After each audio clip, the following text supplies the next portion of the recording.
the Lord. It's exciting and encouraging to see so many brothers and sisters from different countries in the world who have gathered together just to listen to God's word.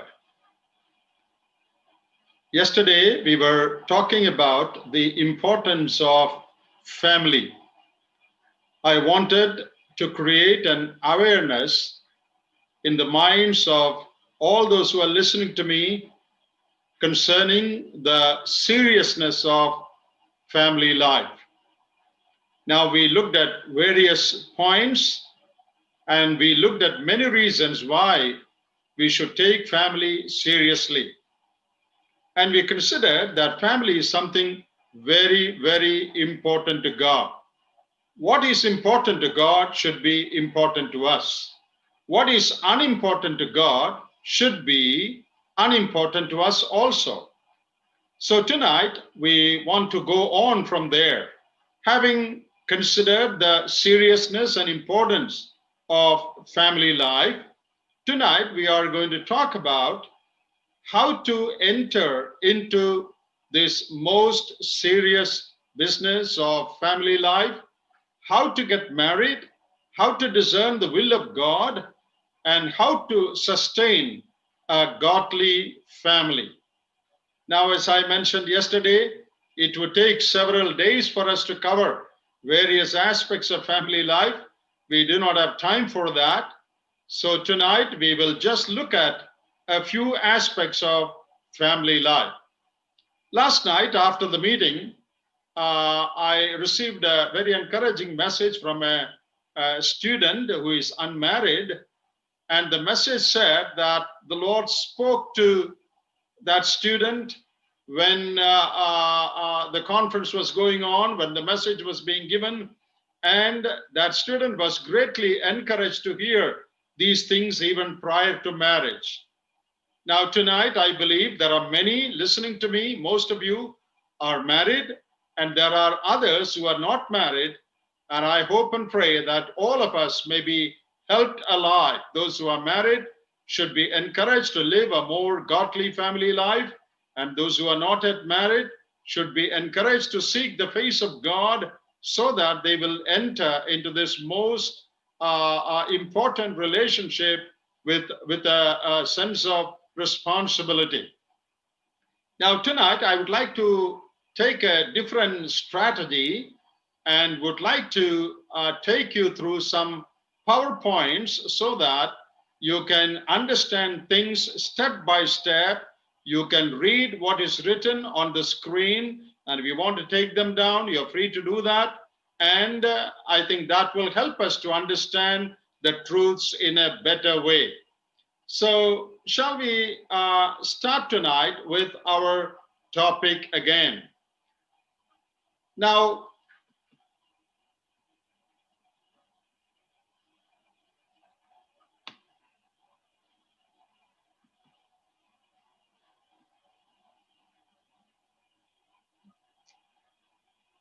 we are going to talk, first of all, about preparing for marriage. Now, the question would arise, is it necessary to prepare? What is there to prepare to get married? Well, let us remember that we prepare for everything in life. We prepare for school. We prepare to go to university. We prepare for competitions. And preparation shows the importance we give to things. And let us remember, in the book of Genesis, God prepared Adam before his marriage. That is, God gave him certain duties and responsibilities so that he can perform well after he gets his wife. So preparation is necessary in all areas of our life, and therefore preparation is necessary, no need to say, for this most important thing in life.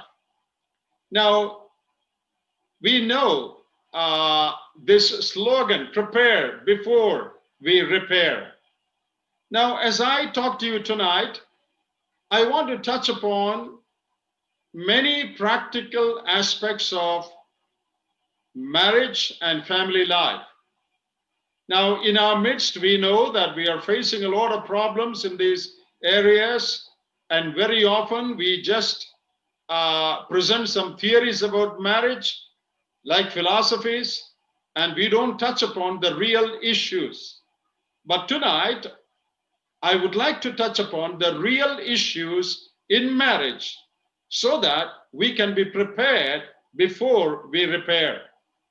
Very often, what happens in our community is many of us get into trouble and then we are running around to see how this problem can be solved. Well, if there is a problem, we have to repair, no doubt. But there is a better thing that we can do, that is to prepare before we repair. So may the Lord help us as we go through these slides and listen to these biblical truths that we might prepare ourselves. Those who are not married may prepare themselves to get married, and those elderly parents who are looking for a maid for their children may be helped to look for the right person and to consider marriage seriously.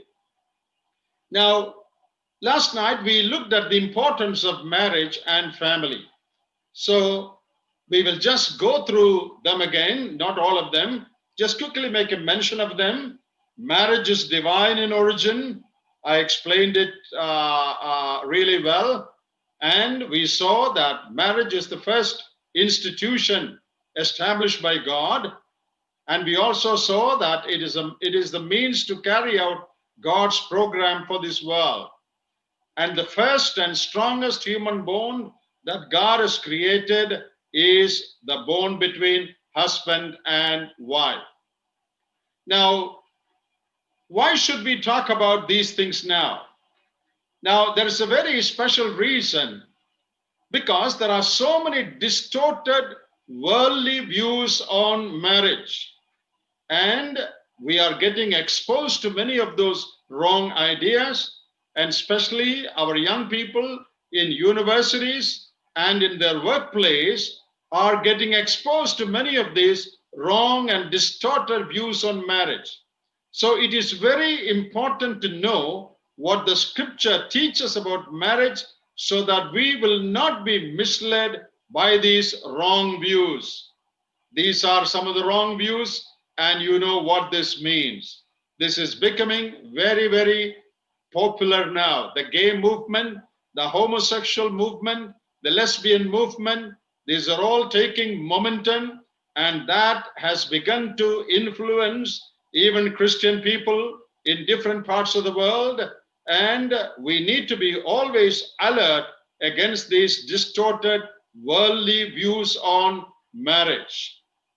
Now, biblically speaking, what is the purpose of marriage?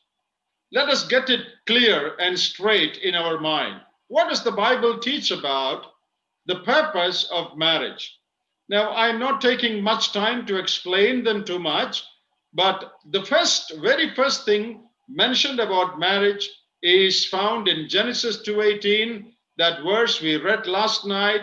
God saw that it was not good that man be alone, and God said, I will make him a helper suitable for him.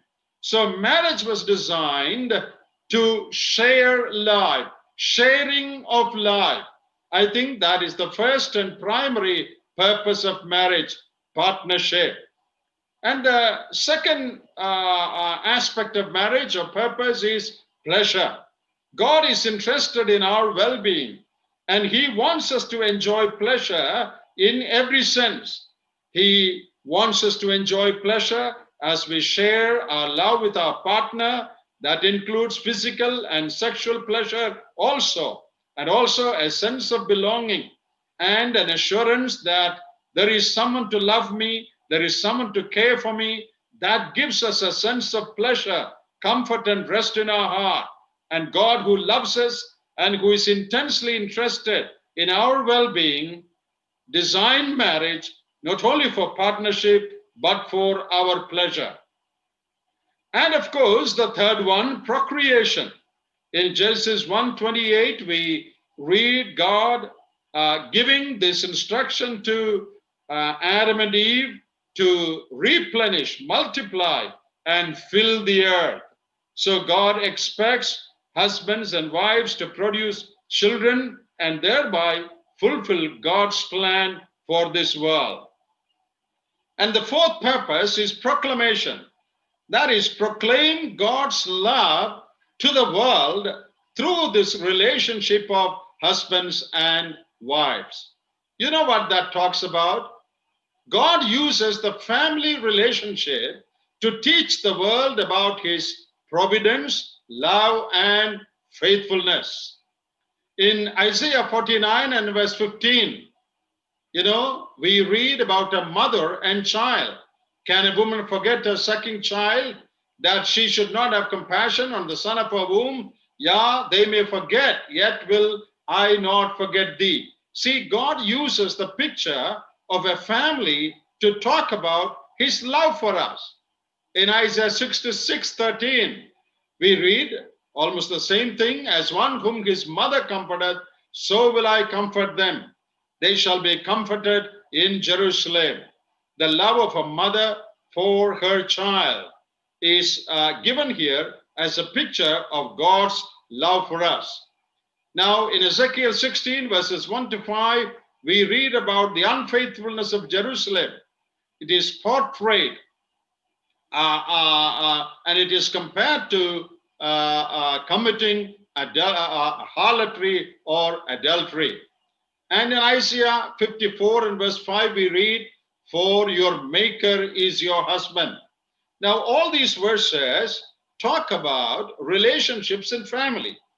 And God uses the picture of family to talk about his love for humanity or his love for his own people. In Hosea 2 and verse 7, we read, then she will say, I will go and return to my first husband. When God talks about his relationship with his people, he uses the illustration of families. So, one purpose of family is to proclaim, declare God's love for the people in the world and God's love for his own people. And all of us are familiar with this passage in Ephesians 5, verses 31 and 32. It says, the great mystery, how marriage emulates the relationship between Christ and his bride, the church. So we are to communicate the gospel to the world by leading an exemplary family life. In Ephesians chapter 5, Apostle Paul talks about the responsibilities of wives and husbands.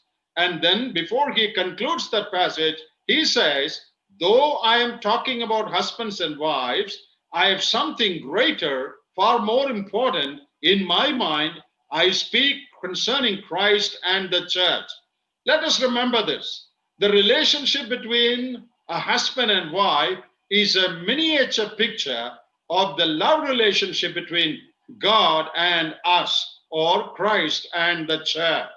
So we represent Christ and the church through our family life in this world. Now, I want to say something very important here.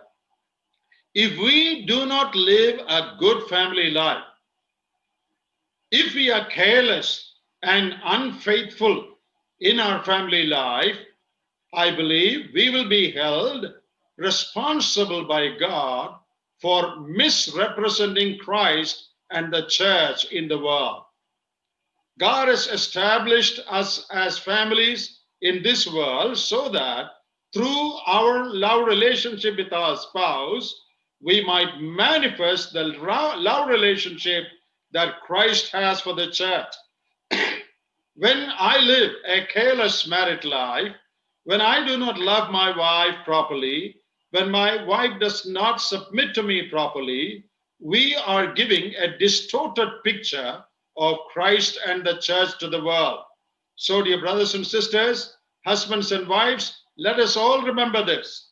We will be held guilty by God for misrepresenting his cause on this earth if we do not live good family lives. That is a pretty serious matter. Let us take care to see that we live a good family life. Now, this is a stop sign. All of us know that this says, don't enter. That's the meaning. This road is blocked. Danger, be careful. Caution, do not enter into marriage for the wrong reason. You know, many people enter into marriage for the wrong reason. Now, some of those reasons are depicted here. Some people get married to go abroad. I don't have to explain that. All of you know that. Some people look at money and get married. Some people look at the job of the boy or the girl and get married. And some people are attracted by the outer beauty, the handsomeness of the boy or the beauty of the girl, and they get married. They forget what Proverbs 31:30 says, charm is deceitful and beauty is empty. But a woman who fears the Lord, she is going to be praised. Now, we must make sure that we get married for the right reason. All young people who are not yet married, please make a note of this. And parents who are considering marriage for their children must make sure that they get married for the right reason. Now, sometimes in our community, in our society, people say the father and mother are old, there's nobody to look after them, so you better get married. We tell our sons, so that we will get someone to take care of the old father and mother. Now, that is not the purpose of marriage. It is true that once a girl, that is my son's wife, comes into the house, she will definitely have to take care of the old parents. There's no doubt about it. That is a responsibility, but that is not the purpose of getting married. These days, it is so difficult to get servants to cook for us and to do any kind of work. Even if they are available, you really have to pay them a very high salary. So the best thing is to get married so that I'll get somebody to cook for me. That again is a wrong purpose. Now, this might look like a joke, but I am telling you the truth. This is happening in many homes. And instead of hiring a servant, they hire a wife so that she can always be cooking. Well, once she comes into the house, it is true that she has to cook, but that is not the purpose of marriage. If you young men get married for the wrong reason, you will really not enjoy your married life. If you treat your wife as cook, no doubt your wife is going to treat you as head cook. It will not be husband and wife. So the caution notice says, do not enter into marriage for the wrong reason. Why to enter into marriage? So that you can share your love and your life with someone, so that you can enjoy the pleasure that God has intended in marriage, so that you can present before the world a good picture of Christ and the church. Also, so that you can produce children and fulfill God's plan and purpose for the world. Please don't get married for money. Don't get married to go abroad. Don't get married because servants are not available. Don't get married because you want someone to cook and wash for you. They are all unbiblical reasons to get married.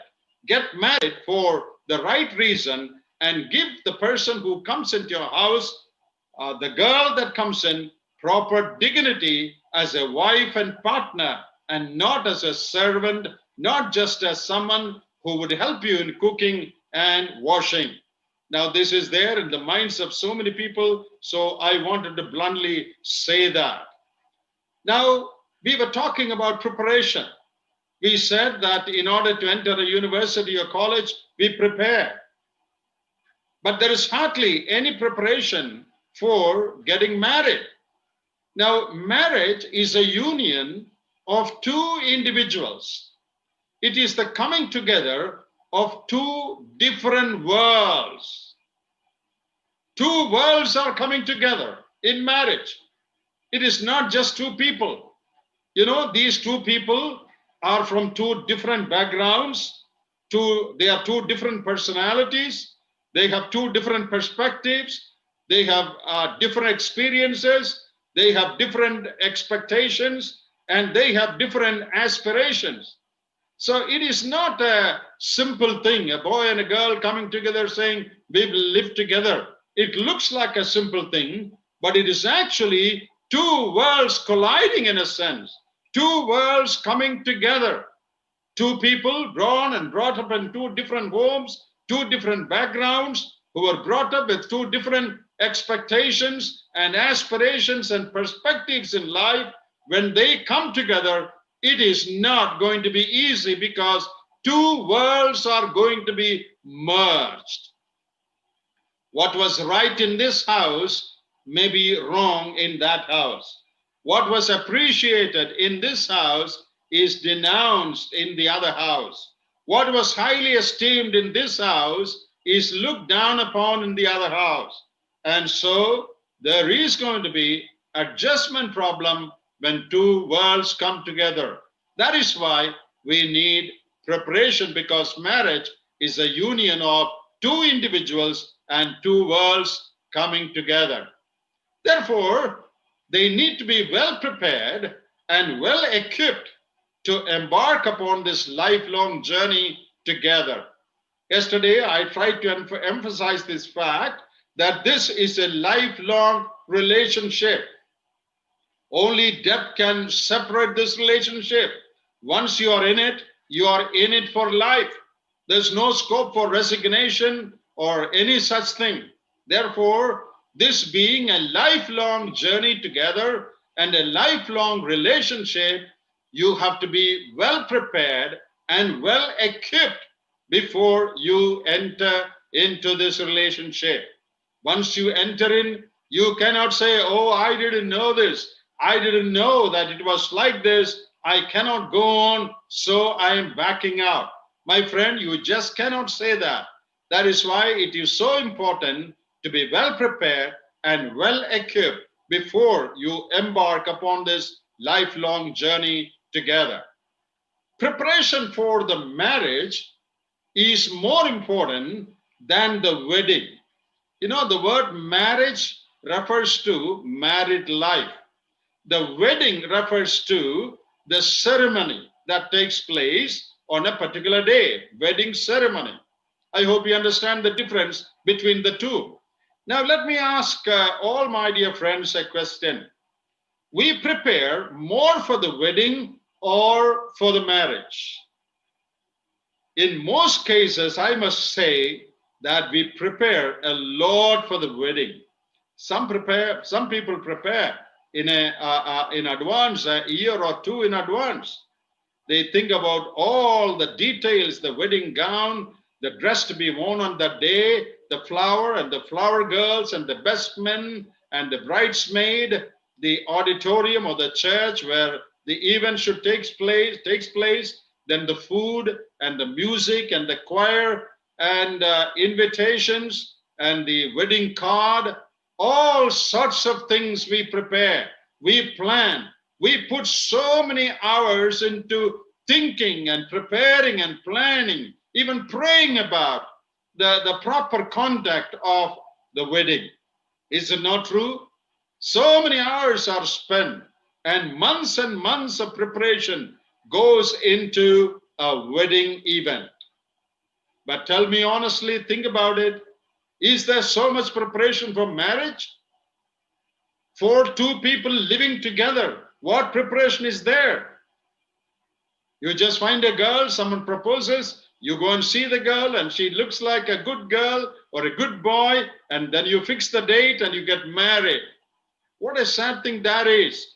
You need to prepare more for your marriage life than for the wedding celebration. That is very, very important. Now here again, we have warnings. What is the warning that we are going to talk about? Do not enter into it lightly or hastily. Now, these days, you see a lot of people enter into marriage in haste. I'm sure you also have come across this, and I am sure you will say what I'm saying is right. People say the boy has only 1 week's vacation. He's working abroad. He will come this Monday and he has to leave next Monday. The engagement and the wedding should take place within this week. And this proposal came suddenly from somebody, and we don't have much time to, go into the details of it. So let us get it done quickly. I want to tell all my brothers and sisters, please don't enter into marriage in a hurry. If you marry in haste, you will repent at leisure. If you marry in haste, you will not have enough time to pray about it. You will not get enough time to prepare. You will not get enough time to make proper inquiry about the boy and the girl. And in a hurry, you go through certain things, and then you fix the date and you get married in haste, and later you repent at leisure. Let this not happen to any of our children. Let this not happen to any young boy, any young girl. If there is hurry, please wait. Give time. Give time to think about it. Give time for the Lord to give you a sense of direction. Give time to God to give you indicators as to whether you should go ahead or not. So, dear brothers and sisters, make sure that you do not enter into it hastily or lightly. Now, the best preparation, we are talking about preparation, right? The best preparation that we can do is to prepare ourselves. If I'm getting married, the best preparation I can do is to prepare myself. Determine to work on yourself with God's help to become the best person spiritually, emotionally, physically, and socially. So, I should focus on my own preparation if I'm going to get married. Very often we focus on the other person. Is the other person good? How is she spiritually? How is she emotionally? How is she physically? How is she socially? We always think about the other side. But what about your side? Ask this question. How are you spiritually? Do you have the spiritual maturity to enter into marriage? Are you emotionally mature to enter into such a serious relationship? I want to tell a word to all the parents here. One mistake that we make as we bring up our children, we give them good education. We give them a lot of money. We send them to the best school. And we want to see them come up in life as engineers or doctors or whatever. But very often we forget to prepare them spiritually. We forget to bring them up to spiritual maturity. Now, I'm not talking about being perfect. None of us are perfect. No young man can become perfect. No old person also can become perfect. But there is a degree of maturity, a sense of maturity, a sense of discernment that all young men and women should attain to before they get married. We know, as I said earlier, two worlds are going to come together. Lot of adjustment is needed.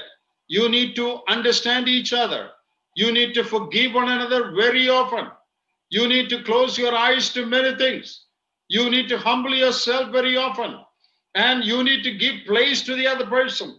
You need to cooperate. You need to listen to the other person. These things are not easy for children of Adam.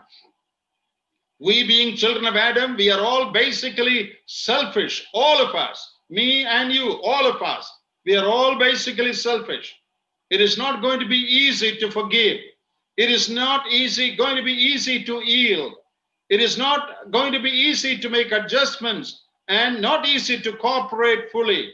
And therefore, if we are not spiritually mature, If we do not have the spiritual understanding and the maturity to love and to forgive and to humble ourselves, we will find our married life to be very, very difficult. I want to exhort all young men and women who are not married to prepare yourself spiritually, because it will take a lot of spirituality to function as a good husband and a good wife. You need to be a spiritual person to love unselfishly and to forgive and to make adjustments in life. And I want to encourage all parents to help your children to attain to some sort of spiritual maturity so that they will be able to step into marriage with a sense of confidence, of course, of trusting in God, and also with a sense of spiritual maturity.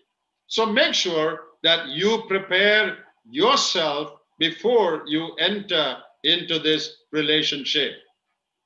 Now, when we talk about preparation, the first aspect of preparation is spiritual preparation.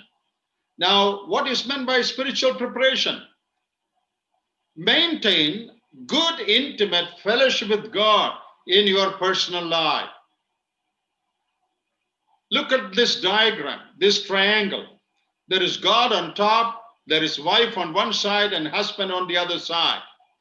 Now, the closer the wife and husband get to God, the closer they get together or get to each other.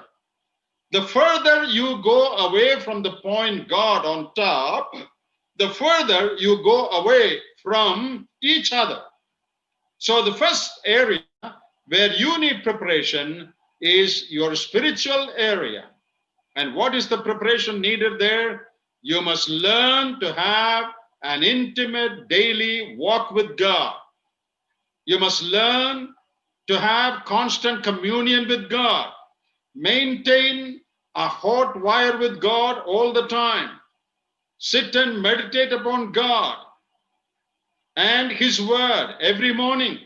Develop the habit of quiet time. Take time to spend in prayer. Learn to talk to God about every little thing in your personal life. Depend on God totally and enjoy intimacy with God and walk in intimate fellowship with God every day of your life. I should say that is the most important preparation that you need to make.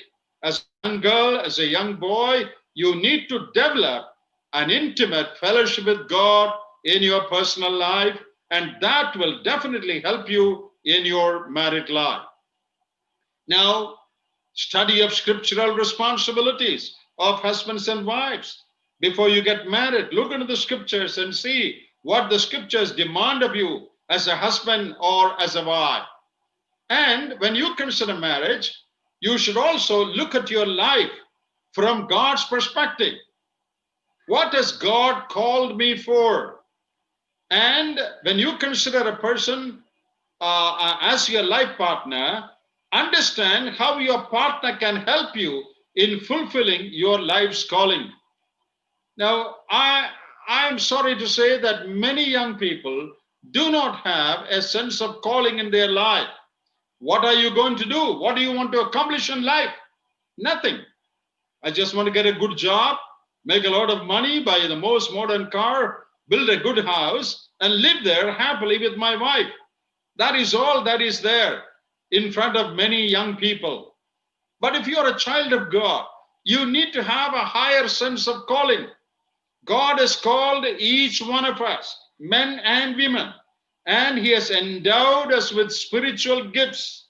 And God has a definite plan for your life. He wants you to accomplish certain things for the extension of God's kingdom. All of you may not go into full-time ministry or may not go into mission fields. That is okay. But wherever you are, God has a plan and purpose for your life, and make sure what your calling is. What is God's plan for my life? What does God want to accomplish in and through my life?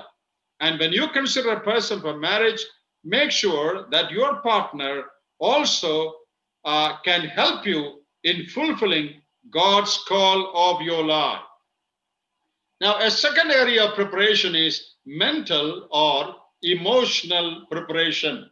The first one I said, establish a close walk with God, spiritual preparation, and be sure of your call and consider a person who would be suitable to help you fulfill your call. The second area is mental or emotional preparation. Now, what is that? You should identify and deal with negative emotions before entering into marriage. There are people who have all sorts of problems emotionally. Some people are too short tempered. Some people cannot handle stress. Some people do not know what to do when they are faced with difficulties in life, and they behave in very weird manner. So there are all sorts of emotional problems that we face. Maybe some people right from their childhood, and some people have the problem of depression. Some people even have, slight mental issues also. And if you know that you have any of these things, please deal with those negative things before entering into marriage. Now, one mistake that many of our people make is they think that once she is married, the problem will be over. Marriage will solve the problem. I want to tell all young people and also all the parents that marriage will not cure these problems. It will only expose and aggravate them, affecting the marriage relationship. This has happened in many, many families. They did not deal with their emotional problems. They did not take treatment. They did not take medicine. They did not take counseling. They just left it as it is. And once they got married and they began to share life with another person, when they began to face crisis in life, difficulties in life, then they could not hold any longer. They just burst forth and they react in anger, and they sometimes get depressed, and their partner is in real trouble. So please make sure that you deal with these issues before you get married. This is how many marriages look like. That is because they did not learn how to handle anger. Now, the third area of preparation is personal life preparation. That is, first we said spiritual preparation, then mental and emotional, and thirdly, personal life preparation. That is self-management and self-control.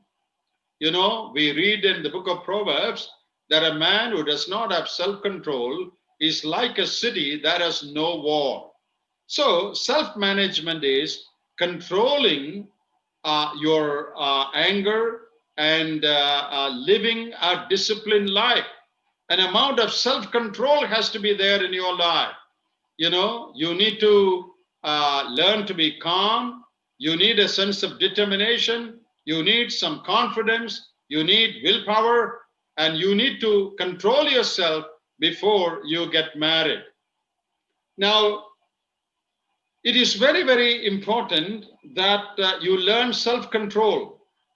You know, there are people who do not have control over their eating habits. There are people who have no control over their sleeping habits. There are people who have no control over the evil habits that they are a slave to. For example, pornography. Some people are slaves to it. And they have no self-discipline in many areas of their life. It is very important that they deal with those areas before they get married.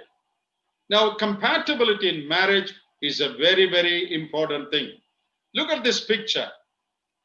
An eggshell broken into two. And on one, there is a projection. And on the exact half of that eggshell, there will be a depression. That is called compatibility.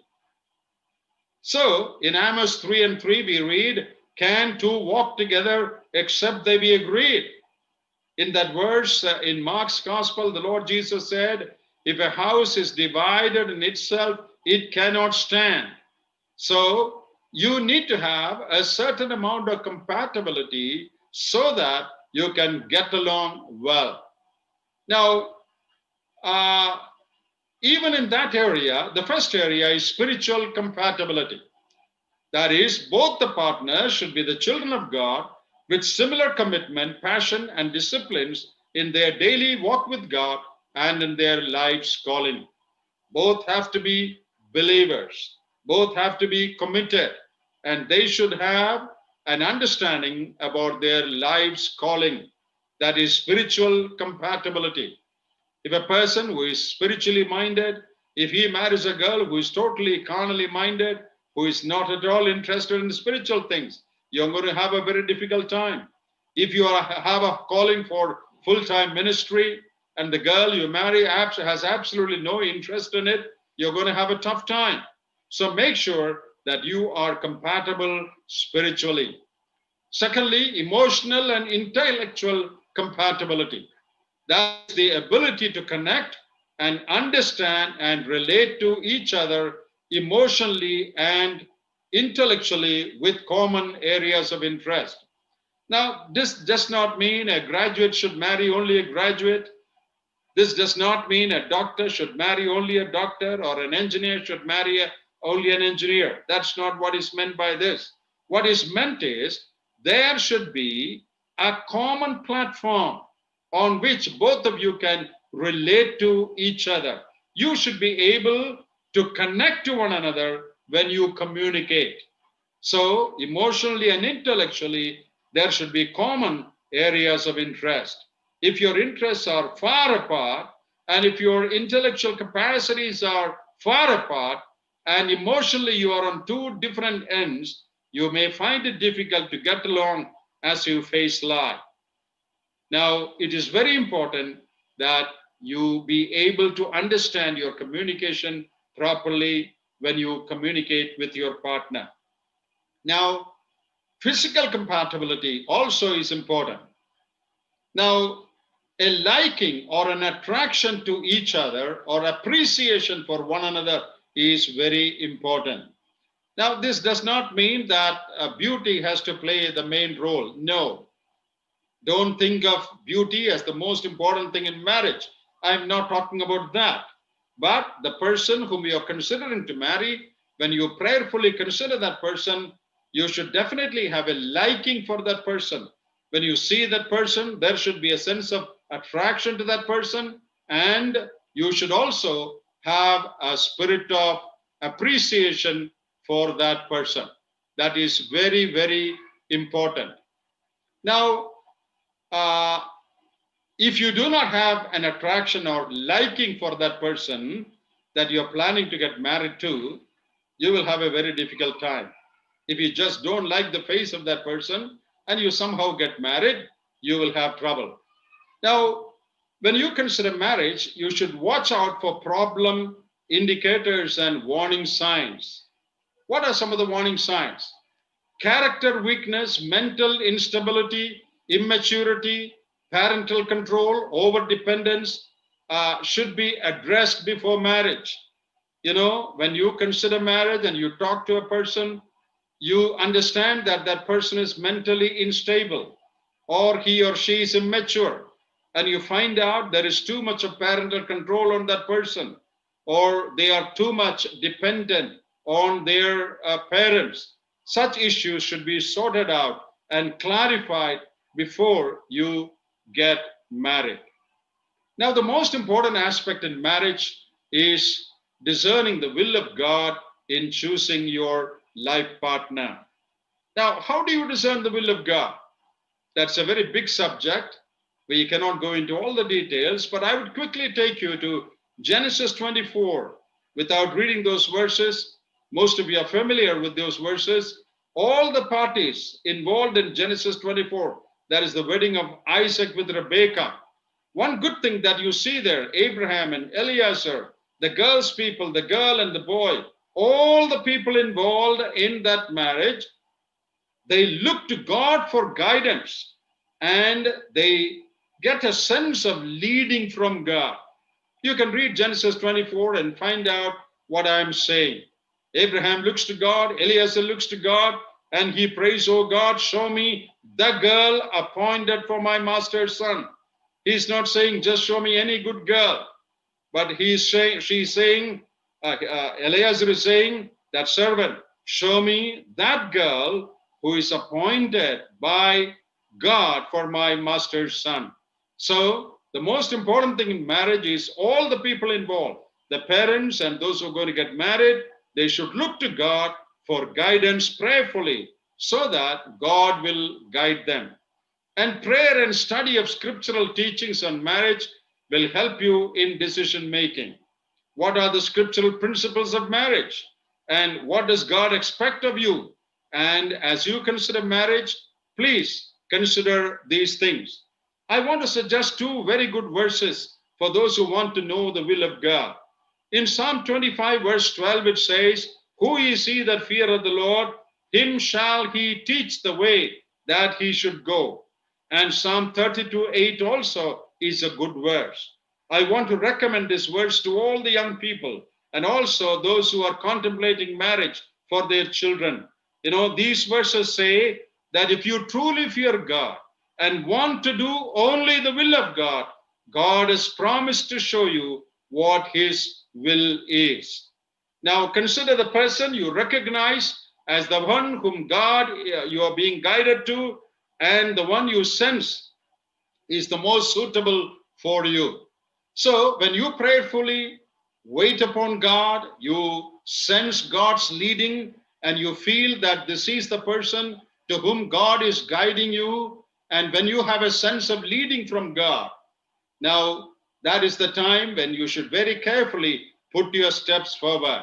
And the most important thing is you should have a sense of peace in your heart, and the one that you choose with God's guidance and his peace in your heart, following biblical principles, then becomes the one for you.